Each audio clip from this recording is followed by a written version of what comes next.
Selamat malam pemirsa, kembali lagi bersama saya Rini Lauli. Pemirsa, beberapa menit ke depan kami akan menyajikan berita-berita terkini dan isu-isu nasional yang tren di tengah masyarakat. Masih dalam program 7 Inspirasi untuk Anak Negeri. Pemirsa, Kota Pematang Siantar salah satu kota populer di Sumatera Utara yang akrab disebut Kota Siantar, kota kebanggaan sebagai wadah berbagai etnis di Indonesia. Di balik kepopulerannya yang kerap disorot dari berbagai aspek, ada cerita yang membekas menyapa hati agar mencintai kota kecil ini, mulai dari saksi perjuangan kemerdekaan Indonesia setelah masa kerajaan hingga berlabuh pada kemakmuran yang dirasakan saat ini. Inilah yang menarik perhatian kita untuk bercerita tentang Siantar tempo dulu. Sebelum proklamasi kemerdekaan Republik Indonesia, Pematang Siantar merupakan daerah kerajaan.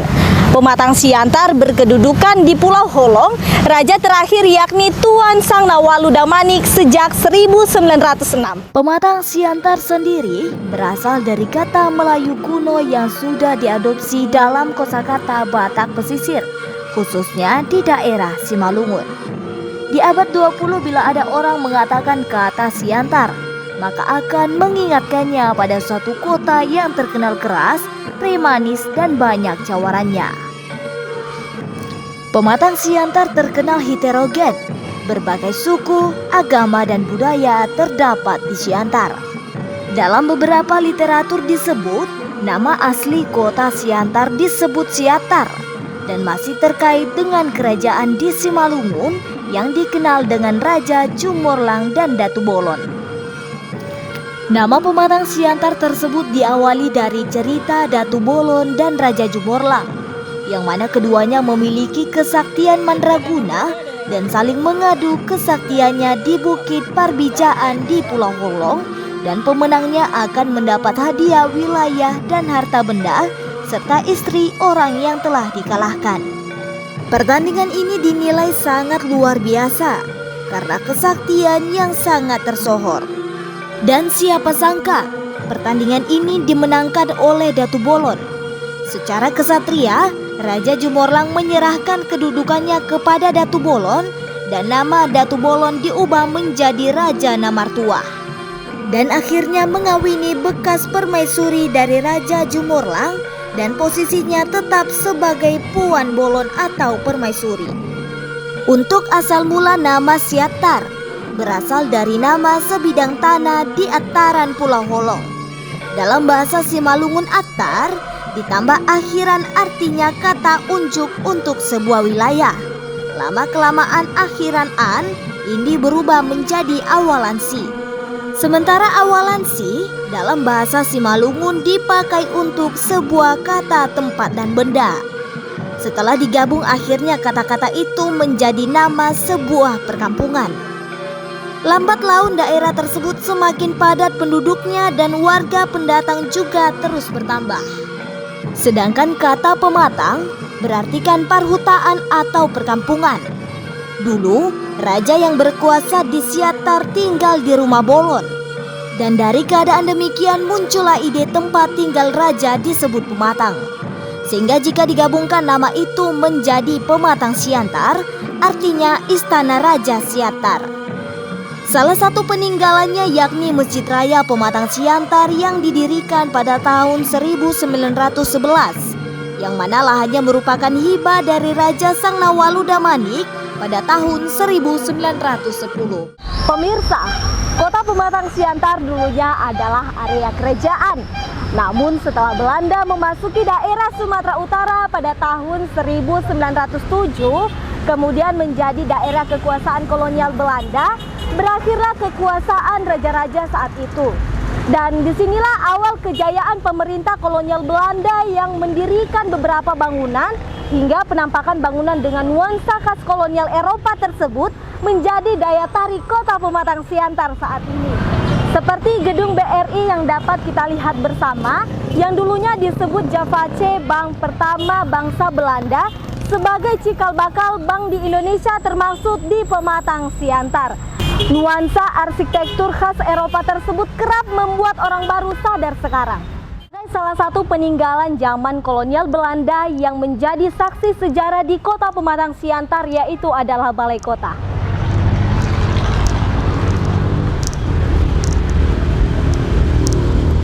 Bangunan ini dulunya merupakan bangunan City Hall bangsa Belanda, dibangun pada tahun 1920.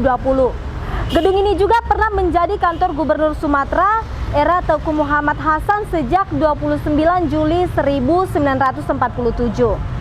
Dan ciri khas bangunannya adalah penggunaan gewel atau gebel pada fasade bangunan biasanya berbentuk segitiga, penggunaan tower pada bangunan, penggunaan dormer pada atap bangunan yaitu model jendela atau bukaan lain yang letaknya di atap atau mempunyai atap tersendiri, model denah yang simetris dengan satu lantai atas. Namun seiring berkembangnya zaman dari era kepemimpinan dari masa ke masa, nuansa bangunan Balai Kota ini sudah modern. Peninggalan lainnya adalah Gedung Juang 45 yang terletak di Jalan Merdeka tepat di depan Siantar Plaza, yang lebih dikenal dengan sebutan Gedung Nasional. Dulunya adalah tempat beristirahat orang-orang Eropa yang bekerja sebagai pejabat-pejabat perkebunan. Digunakan juga untuk tempat bersantai, berlibur, makan minum, serta berdangsa. Secara fisik, konstruksi utama Gedung Juang 45 menggunakan pondasi bangunan masif dengan susunan batu bata berlapis dengan beratapkan genteng. Saat ini sebagian besar bangunan sudah tambah rusak karena tidak adanya pemeliharaan. Di depan Gedung Nasional terdapat tugu saksi perjuangan para prajurit melawan sekutu. Pada tugu dituliskan bangunan ini adalah kedudukan markas Divisi 4, Divisi Gajah Mada 2, dan Divisi 10 sebagai sejarah pertumbuhan pembentukan dan pembangunan TNI di Sumatera Utara. Ini adalah salah satu prasasti yang direncanakan oleh Kolonel Infanteri L. Silangit dan Rem 021 Pantai Timur, dipersembahkan oleh Kurnia Ginting Pematang Siantar. Ada juga saksi sejarah mendalam, peristiwa berdarah Siantar Hotel. Hotel tersebut didirikan oleh 3 orang berkebangsaan Swiss dan diresmikan pada 1 Februari 1915 yang kini mengalami perkembangan pesat. Lokasi ini juga pernah dijadikan oleh Jepang sebagai markas setelah Belanda menyerah pada tahun 1942. Selanjutnya, Siantar Hotel yang dibangun pada masa kolonial Belanda sekitar tahun 1914 untuk mengenang peristiwa berdarah Siantar Hotel dibangunlah Tugu tanggal 15 Oktober 1945, penyerbuan dan hancuran kubu Nikel atau Netherlands Indies Civil Administration di Siantar Hotel oleh masyarakat Kota Pematang Siantar dan Kabupaten Simalungun sekitarnya. Dan peristiwa berdarah saat itu gugurlah muda Raja Guguk dan Ismail Situmorang, korban pihak musuh 17 orang. Masa pemerintahan Belanda saat itu merupakan pusat pemerintahan, politik, ekonomi, dan militer kolonial. Juga menjadi puncak kejayaan perkebunan yang dirintis Belanda, yang berdampak pula pada pembangunan infrastruktur di Kota Pematang Siantar. Maka dibangunlah stasiun kereta api Pematang Siantar terletak di Jalan Kartini Bawah yang diperkirakan berdiri sejak tahun 1915. Pembangunan jalur kereta api ini dilaksanakan untuk kelancaran pengangkutan perkebunan. Penampakan bangunan stasiun saat ini masih memiliki nuansa khas kolonial Belanda. Siantar juga dikenal dengan kedai kopi Koktong yang kini melegenda dan dijadikan sebagai rumah aspirasi dengan pengunjung yang setiap hari tiada putus-putusnya.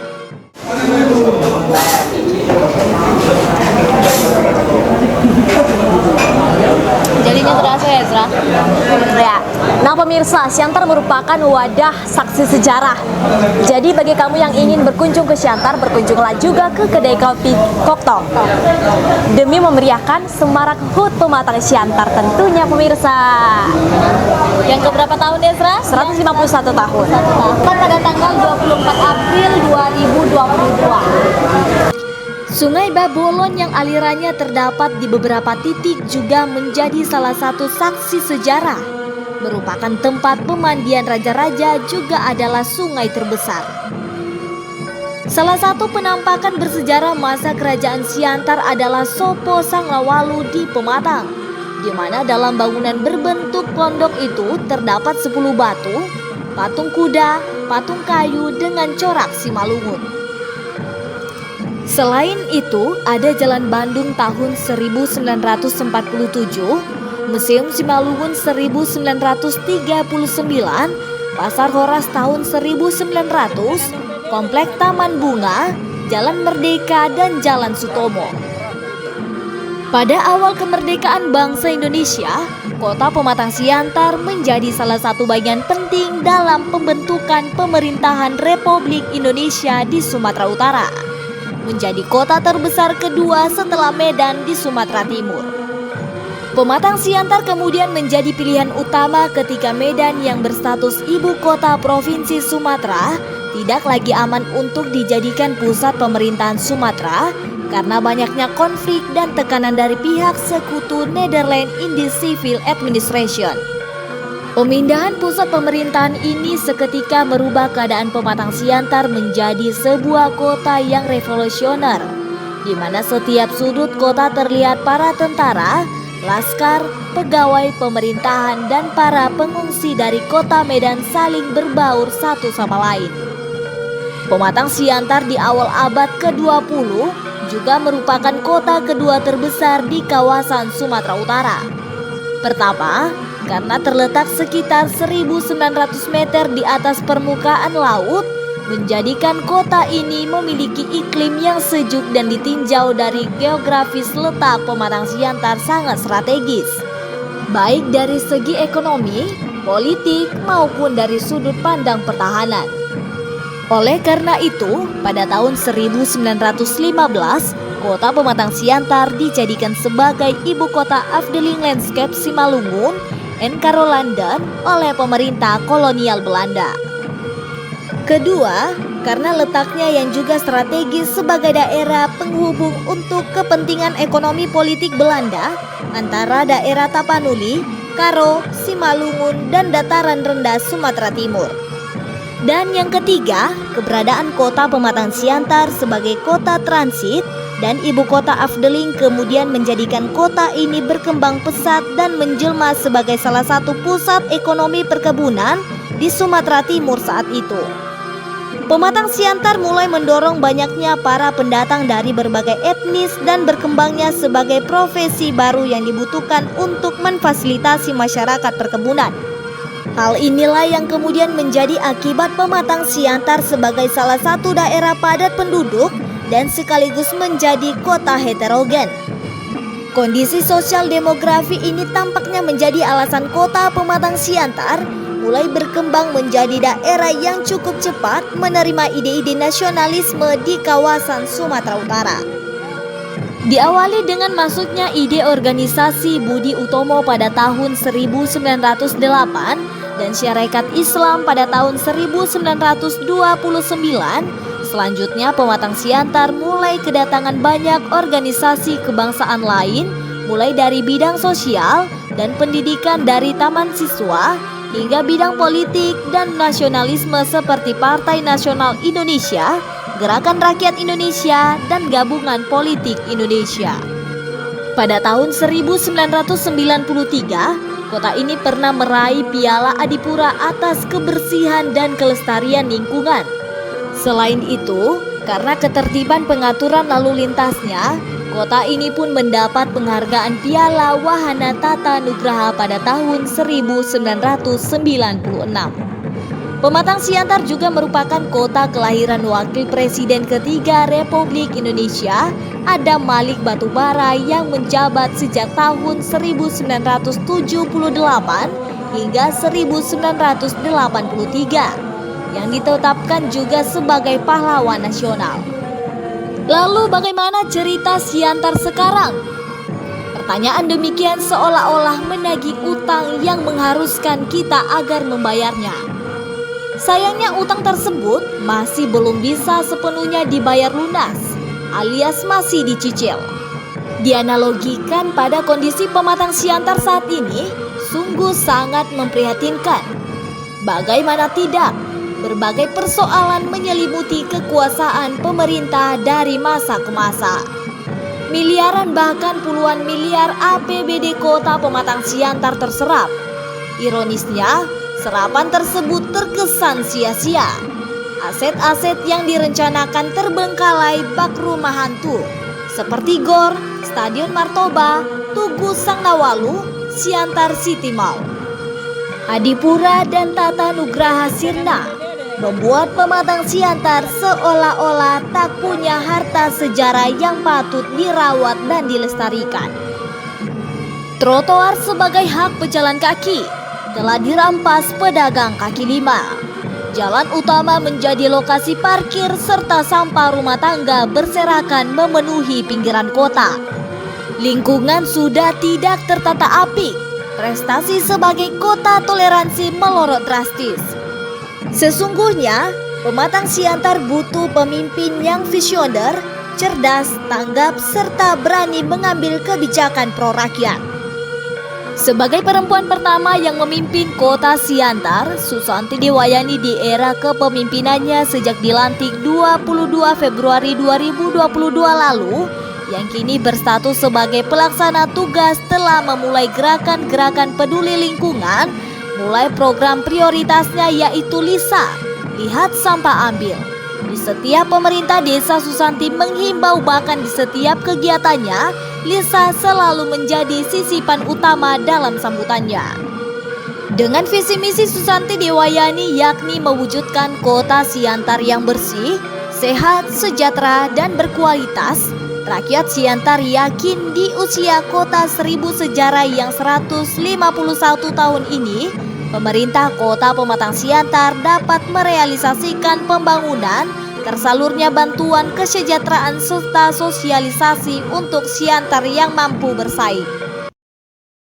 Pemirsa, selain daripada bangunan-bangunan bernuansa khas Belanda, salah satu peninggalan sejarah yang paling khas adalah becak Siantar atau yang kerap disebut dengan becak BSA ataupun Birmingham Small Arm. Ya, dan beberapa sumber yang saya baca bahwa sejarahnya dulu becak BSA ini digunakan sebagai transportasi perang sekutu. Benar sekali, yang berkapasitas mesin 350 cc hingga 500 cc. Dan sekarang ada jenisnya M21 sampai B31 Rini. Iya ya. Dan menurut sumber yang aku baca juga pemirsa, becak ini digunakan sekitar tahun 1949 ataupun sejak revolusi fisik di Pematang Siantar atau setelah masa kemerdekaan. Jadi Belanda menggunakan becak untuk berperang. Ya. Setelah Belanda kalah, mereka meninggalkan transportasi mereka di Siantar ini. Dan karena rakyat Siantar ataupun masyarakat lokal berinisiatif dan memikirkan bahwa dengan transportasi yang sangat langka ini ataupun memiliki mesin yang sangat langka di dunia ini, lalu masyarakat Siantar pun memproduksinya menjadi transportasi umum yang bisa kita lihat saat ini, yang kita naiki tadi. Ini pemirsa. Oke, selamat pagi Pak. Pagi. Nah pemirsa, ini Bapak bersama Bapak supir becaknya. Apa kabar Bapak? Sehat. Sehat ya Pak ya. Bisa cerita sedikit tentang becak motor ini Pak? Bisa. Oke, kalau untuk kapasitas mesin sendiri berapa cc Pak? 350. 350 pemirsa, sesuai dengan sumber yang kita baca ya Rin ya. Berarti ini salah satu cagar budaya ataupun heritage seperti yang disebutkan oleh Ketua BOMS Bapak Kusuma Erizal Ginting. Begitu Rini. Dan ini merupakan ciri khas Pematang Siantar ya Pak ya. Oke. Di era modern ini Pak, apakah banyak masyarakat Siantar yang masih menggunakan BSA untuk bepergian? Sementara sekarang ini tinggal paling ada pun tinggal kira-kira 200 unit lagi masih ada. 200 unit lagi masih ada ya Pak ya. Apakah setiap harinya masyarakat ada yang menggunakan transportasi untuk pergi ke rumah ataupun ke pasar Pak? Ada, masih banyak. Masih banyak ya Pak ya. Nah, kita patut berbangga dong sebagai warga Siantar ternyata masih ada yang mengingat sejarah dengan menaiki becak motor. Pemirsa, becak motor sendiri ini adalah buatan Inggris ya kan Pak? Iya. Buatan Inggris. Jadi kita bangga dong, walaupun kelihatan tua dan klasik ataupun kuno, tapi ini buatan negara Eropa loh, Inggris, negara maju. Dan mereka meninggalkan segala perjuangan mereka di pematang Siantar. Pak, ini kan mesinnya 350 cc. Apakah itu mempengaruhi suaranya kayak seperti tadi agak berisik-berisik ya Pak ya? Itu yang mempengaruhi suaranya atau apa Pak? Itu dari Memang khasnya itu ya? dari- Itu dari khasnya khasnya Pak ya? Ciri-ciri khasnya itulah ya Pak dengan suaranya. Gitu ya Pak ya. Jadi pemirsa, ciri khas daripada becak BSA ini adalah suaranya agak gemuruh. Iya. Karena itulah memang iya ya Pak, saksi sejarah perjuangan rakyat Siantar melawan Belanda dengan gemuruh suara becak ya Pak ya. Trot seperti itu pemirsa. Bisa didengar tadi ya hari ini juga ya. Oke. Dan aku rasakan juga tadi hari ini naik becak BSA ini terasa perjuangan rakyat Siantar sedulunya begitu luar biasa. Walaupun kurang nyaman, tapi kenyamanan hati menjadi tercipta karena kita diingatkan kembali kepada sejarah. Nah pemirsa, untuk mengenang momen-momen sejarah becak Siantar yang kini dipelesetkan menjadi becak khas Siantar.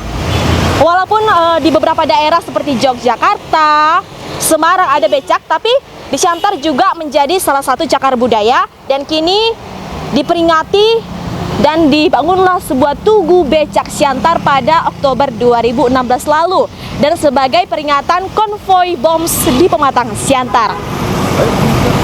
Ayo pemirsa, kita langsung eksplor bagaimana bentuk bangunan tugu becak yang saya sebutkan tadi. Let's go!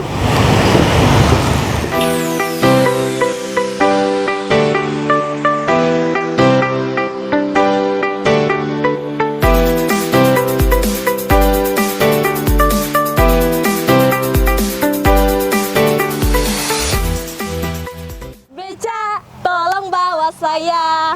Nah pemirsa, rata-rata usia BSA yang dipakai mencapai sekitar 60 tahun. Kemudian, momen ini ditorehkan Tugu Becak BSA pada Oktober 2016 lalu bersama dengan konvoi becak bermotor yang berhasil mendapat penghargaan dari Museum Muri.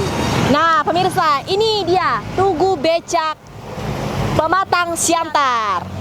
Yang menjadi khas dari pematang Siantar ya Isra. Iya, jadi untuk para pelancong yang datang ke Siantar ataupun berkunjung ke Siantar, tak lupa mereka mengambil momen untuk postingan Instagram. Betul sekali. Jadi kalau misalnya teman-teman kita lagi ke Siantar, pasti nggak lupa tuh untuk berposting ria di Tugu Becak ini. Jadi kalau orang-orang Indonesia ini udah diketahui secara nasional loh. Oh ini Tugu Becak berarti itu Pematang Siantar ya. Siantar. Nah, Sudah menjadi khas dari kota Pematang Siantar adalah Tugu Becaknya. iya, saksi sejarah perjuangan Pematang Siantar. Tentunya kepada anak-anak muda, ini menjadi pelajaran besar bagi kita untuk mencintai sejarah, terutama untuk mencintai becak BSA Pematang Siantar.